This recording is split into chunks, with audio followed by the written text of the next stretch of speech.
Të nderuar vëllezër dhe motra, unë ndalëm para 2 javësh me fjalën e Zotit Xhelle Xhelalu, ku thot: "Walladhina la yashhaduna az-zur wa idha marru bil-laghwi marru kirama." Ata të cilët as nuk dëshmojnë, nuk bëhen pjesë e dëshmisë së rrejshme dhe as nuk bëhen pjesë e prezantimit të saj, pra nuk prezantojnë në diçka të tillë. Wa idha marru bil-laghwi, dhe kur u rastis të kalojnë për brit të kotës, për brit paudhës, marru kirama, ata kalojnë duke qenë kundërshtar të saj, duke qenë mos përfillës ndaj saj, duke qenë të tillë që tregojnë imanin, besimin e tyre me Zotin e gjithësisë kundrejt të keqes. Të nderuarit e mi, pjesa e dytë pikërisht të braktisësh të keqen, të mos e manifestosh atë, të mos e përgëzosh atë, të mos e duar trokasësh atë, të mos heshtësh ndaj saj. Ta braktisësh të keqen pra nuk do të thotë thjesht të mos e veprosh. Ndaj vrejmë se në shumë prej fjalëve të profetit alayhi salatu wassalam, mallkim marrin jo vetëm ata të cilët e veprojnë një vepër, por dhe ata të cilët bëhen pjesë e saj. Ndaj kur profeti alayhi salatu wassalam ka mallkuar alkoolin, thot ka mallkuar në të 10 kategori, ndërkohë që për këtyre 10 kategorive vetëm njëra kategori e konsumon, ndërsa tjerët janë pjesëmarrës në këtë akt. Kush e shërben derisa është dhe i fundit fare ai i cili qëndron me të. Të qëndrojsh pra me të keqen, të ulesh në tavolinë me të keqen. Ndaj nderuarit e mi, ajo që kërkon Zoti i gjithësisë prej besimtarit dhe besimtares, është ta braktisi këtë të keqe me të gjitha format. Të heshtësh ndaj të keqes dhe ta mohosh ato me zemër. Profeti alayhi salatu wassalam e ka konsideruar si besimi më i dobët, ndërsa grada e besimtarit është të reagosh ndaj të keqes. Sepse kur pajtohesh me të keqen, do të thotë që dhe ti je i gatshëm për të shkatruar, i destinuar për të shkatruar me atë popull. Ashtu sikur se profeti alayhi salatu wassalam pra na ka lajmëruar se mirë për arabët për të keqen që u kanosët. E pyet zonja nderuar Safia radhiyallahu anha dhe i thotë: "O i dërguari i Allahut, a nahlaku wa fina salihun?" A do të shkatrohemi dhe të jemi të destinuar për të shkatruar, ndërkohë që në mesin ton do të jenë njerëzit e ndershëm, njerëzit e fesë, njerëzit e besimit? Tha naam idha kathura al-khabath. Patjetër, kur të shtohet e keqja. Kur të shtohet e keqja, nuk do të thotë që me patjetër duhet të jenë shumica ata të cilët e frekuentojnë të keqen, por do të jenë shumica ata të cilët heshtin ndaj të keqes. Pra dhe duke heshtur ndaj të keqes, ti bëhesh palma të të keqe. Ndaj besimtari jeton me krenarinë e besimit, jeton me krenarinë e fesë, e mohon të keqen aq sa i jepet mundësia për ta mohuar atë, por nuk hesht ndaj saj dhe nuk duhet heshti në asnjë lloj mënyre ndaj saj. Ne për nga natyra jemi krijesa, na ka krijuar Allahu të tillë që vetë përmbahemi. Në natyrën njerëzore, pra njeriu e ka në natyrën e tij vetë përmbajtjen. Ndaj dhe profeti alayhi salatu wassalam ka thënë, nuk është i fortë ai i cili reagon kur provokohet. I fortë është ai i cili bën durim dhe vetë përmbahet. Pra kur nxehet vetë përmbahet dhe kontrollon nervat, kontrollon dhe veprimet e tij. Pra për nga natyra jemi krijesa që vetë përmbahemi, dhe ajo që duhet vetë përmbahemi më shumti është ajo që profeti alayhi salatu wassalam porosit shokun e tij Muadhin radhiyallahu anhu në një hadith të gjatë, kur ndër të tjera i thotë: "O Muadh, a të tregoj se me çfarë i sundon këto të gjitha?" Pra për sa fola, i thotë: "Patjetër, i dërguari i Allahut." Thot: "Emsik alejka hadha", ruaje këtë. Thot: dhe e ka kapur gjuhën e tij. Ruaje këtë, kontrolloje këtë, mbroje këtë. Pra mos e lësho ande nga dëshiron gjuha të flas. Dijeni të nderuarit e mi se fjalë shumtit janë njerëzit më ignorant. Ata të cilët flasin për gjithçka është dëshmi që janë njerëzit më të paditur. Ata të cilët nuk njohin kufijtë e vet janë njerëzit më të paudhë. Profeti alayhi salatu wassalam thot në një fjalë të tij: Rahimallahu mra'an arafa qadra nafsihi fa waqafa 'inda haddi. Mëshiroft Allahu atë person i cili ja din cakun vetes tij se ku e ka dhe ndalet tek ai cak dhe nuk e tejkalon atë. Kjo është ajo që kërkon Zoti i gjithësisë, kriter që duhet ta ketë çdo besimtar. Të njohë veten, të njohë Zotin, të njohë të mirën, të njohë të keqen dhe të mos bëhet palë me të keqen. Sahabiu i nderuar Abu Dharr al-Ghifari radhiyallahu anhu na tregon dhe thot: njerëzit e pyesnin profetin alayhi salatu wasalam vazhdimisht për veprat e mira dhe për punët e mira, ndërkohë që unë e pyesja për punët e këqija nga frika që mos bijem në to. Pra jo se kisha ndonjë frikë tjetër veç faktit se nuk kisha dëshirë të bësha palë me këtë të keqe.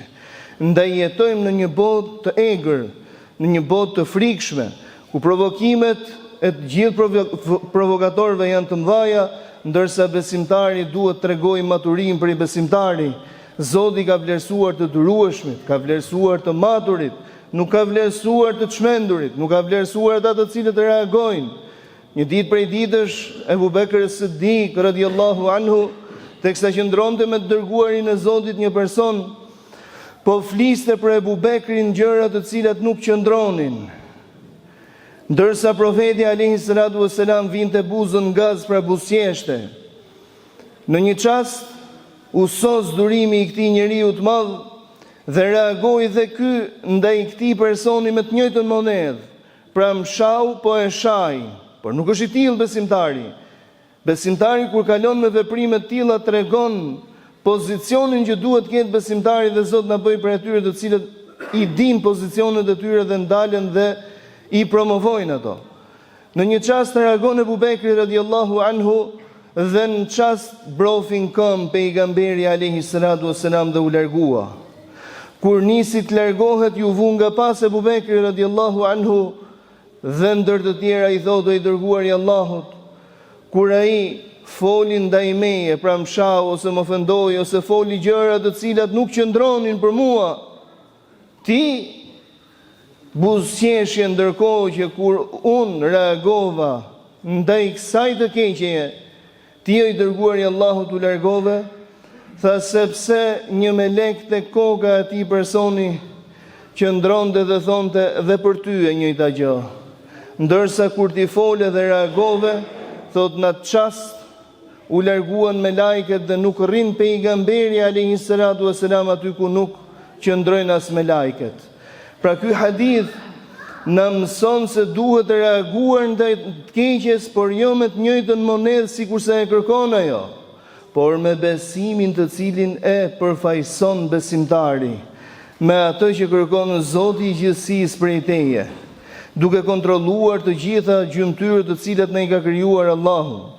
Një ditë prej ditësh pejgamberi i Zotit teksa ndodhej në shtëpinë e tij me zonjën e nderuar Aishën radhiyallahu anha, vjen aty Safia bint Huyej ibn Akhtab dhe bën me shenjë Aishja, pra që është e shkurtër. Qëllimi ishte është e shkurtër, pra kur i themi ne që është një sa i plumb. I thot pejgamberi alayhi salatu wassalam: o Aishë, ke bërë një veprim ose ke thënë një fjalë që nëse do të përzihej me ujin e detit, do t'ja ndryshonte kriteret atij. Edhe nëse do të përzihej me ujin e detit, ndaj të nderuarit e mi, në jetën e përditshme duhet me pas kujdes se ku mund të bish më shumë gjunah dhe me çfarë mund të fitosh më shumë sevap. Gjëja e cila të shkakton gjunahet shumta, të cilat nuk i ndjen sidomos në këtë kohë, është gjuha, e cila kocka s'ka, po kocka thyen, për cilën do të përgjigjemi përpara Zotit xhel xhelalu për gjithçka që e kemi thënë me vetdijen tonë të plotë, dhe gjëja e cila më së shumti mund të ofrojë ty sevape është sërish po gjuha. kur ti e edukon dhe e përdor atë vetëm për fjalë të mira, kur ti e edukon atë për madhërimin e Allahut, kur ti ose flet drejt ose hesht me të, dhe të gjithën këtë e bën për të arritur kënaqësinë e Allahut xhelle xhelalu. Të lutem me ty e madhnushmi Allah, mos na privon nga mëshira jote, mos na privon nga udhëzimi yt, na bëj të dashur, na bëj të denj, na bëj të sinqert, na bëj për atyre të cilët të duan ty, librin tënd, profetin tënd, jetojnë për to dhe me to vdesin. Amin Allahumma amin. Walhamdulillahi rabbil alamin. Alhamdulillahi hamdal kamilin wa afdalus salatu wa tammu taslim ala sayyidina wa sayyidil khalq أبي القاسم محمد بن عبد الله الصادق الوعد الأمين وعلى آله الطاهرين وعلى أصحابه الغر الميامين وعلى من اهتدى بهديه واستنى بسنته إلى يوم الدين. اللهم صل على محمد وعلى آل محمد كما صليت على إبراهيم وعلى آل إبراهيم في العالمين إنك حميد مجيد. اللهم بارك على محمد وعلى آل محمد كما باركت على إبراهيم وعلى آل إبراهيم في العالمين إنك حميد مجيد بر. وارض اللهم عن الأربعة الخلفاء السادة الحنفاء ساداتنا وموالينا الكرام سيدنا أبي بكر وعمر وعثمان وعلي. وارض اللهم عن سائر الصحابة والتابعين وتابعيهم بإحسان إلى يوم الدين. اللهم آمين. I madhnushmi Allah në Kur'anin e tij famlar në drejtohet dhe thot: Wa idha sami'u al-laghwa a'radu anhu wa qalu lana a'maluna wa lakum a'malukum salamun alaykum la nabtaghi al-jahilin. E kur ata e gjën të keqen, të kotën, të paudhën, ata thonë, ne kemi punët tona, jemi përgjegjës për veprat tona, ju do të jeni përgjegjës për veprat tuaja. Jetoni në atë që ju dëshironi, ne distancohemi nga të paudhët, nga ignorantët, nga ata të cilët kanë zgjedhur të jenë kundërshtarët e vetes tyre. Personi që bën keq, para se t'i bëjë keq tjetrit, i ka bërë keq vetes tij. Personi i pa shpirt është i pa shpirt ndaj vetes tij. Personi i cili ka zgjedh haramin si rrugë të tij para se të dëmtojë shoqërinë mbar, ka zgjedhur të vulosë veten e tij për të qenë ndërmesin e të paudhëve. Personi i cili nuk posedon dashuri për njerëzimin, ai nuk posedon dashuri për veten e tij.